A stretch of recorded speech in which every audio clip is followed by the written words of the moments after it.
Boitumelo Mosako leads the Development Bank of Southern Africa, I think at a decisive moment in this country. South Africa has identified infrastructure as the centerpiece of economic recovery, but as has been widely documented and well reported, funding, delivery and execution gaps remain enormous. And her perspective, I think, is absolutely crucial because the Development Bank sits at the intersection, at the nexus of public finance, private capital, development priorities, and the hard realities, the tough realities of water, energy, logistics, and municipal failure. She was one of the key speakers at the RMB Think Summit taking place here in Cape Town. So, Boitumelo, a very warm welcome to you, and maybe let's start with a broad canvas if we can. South Africa keeps saying that infrastructure is the route to growth, and we've heard that so often in the past. Do you think at this point we are starting to move from promise to delivery, or do you think we are still stuck on that treadmill of planning? Let's look at the context. We're currently probably sitting at between 13 and 14% of gross capital formation as a country. To grow at meaningful rates, we need to get about 30%. So we're almost just below the halfway mark in terms of infrastructure investment. And when you look at where we currently are in terms of the various reforms that the government has undertaken in the energy space, in the rail space, we have seen investment in infrastructure on the energy generation side. And there's also programs to unlock infrastructure investment on the rail side with the public sector participation program, which is a collaboration between DBSA and the Department of Transport. We are hosting that office. We have the Water Partnership Office as well that we are hosting within DBSA. And recently, as beginning of 1st of April 2026, we then have IFISA, which is in infrastructure investment for South Africa office that has been established between ourselves and National Treasury that will be focusing on blended finance because it has the infrastructure fund in there, PPPs because there's a GTEC as well. So when you look at all of these initiatives that the state is implementing, I think we are moving. But the question is, are we moving quick enough? What do you think the single biggest obstacle then is to accelerated delivery? I think when you look at delivery acceleration, firstly, we need to invest as a country and as institutions in project preparation. And that is a priority as the DBSA to then say, how do we support project preparation for government programs and also for individuals who are looking to invest in infrastructure across the sectors that we are then focusing on.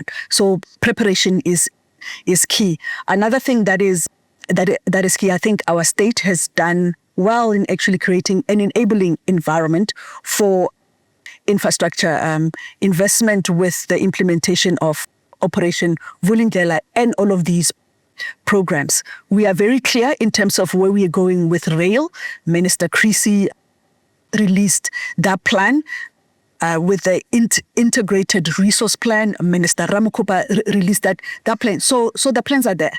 So I would say that we definitely in execution mode, and what we then need to work on, and that's why we were having this conversation, at my conclusion remarks is there enough capital to do what we need to do? Definitely. South Africa has deep capital markets that it can tap. We have seen South Africa investing in various programs, like for instance, the REAP program. More than 80% of those funds that funded that program came from South Africa.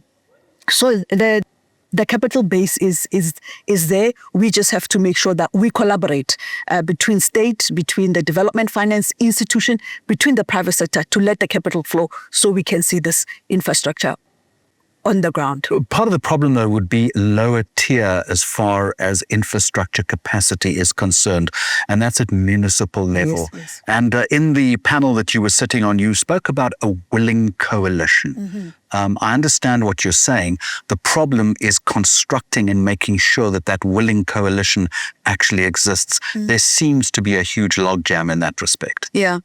You know, when you look at, for instance, municipalities, I mean, Jeremy, it doesn't take there's the role of council, there's the role of the administration. And I think we focus a lot on the politics, around municipalities when we should also be looking at the capability and the institution itself from an implementation perspective. But often those institutions are hollowed out. Yeah. And that's where there is lack of capacity. For instance, with the willing coalition, then we come in and we say, okay, what is required to get to this level? Does it require engineers?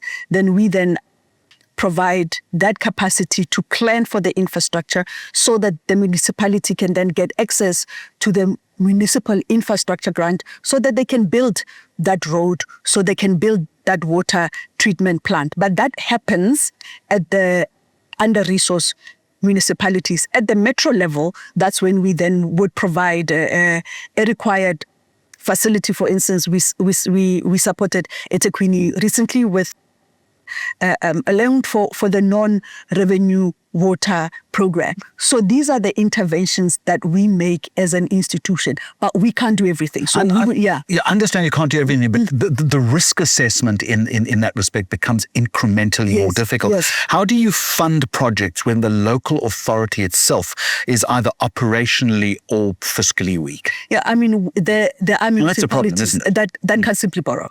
They just simply can't borrow.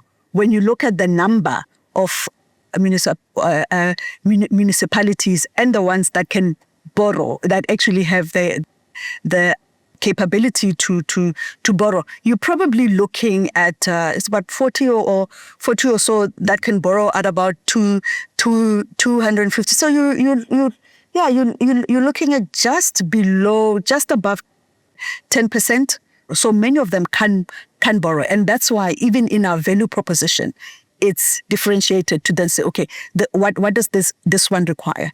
Technical support. We provide the technical support so that there's the technical support to then put together the business plans and the infrastructure plans so that they can be submitted to National Treasury to unlock the infrastructure that is then required. Boitumelo, I would like a view on water if we can. Yes. It's becoming a national economic risk. I think that is fair to say.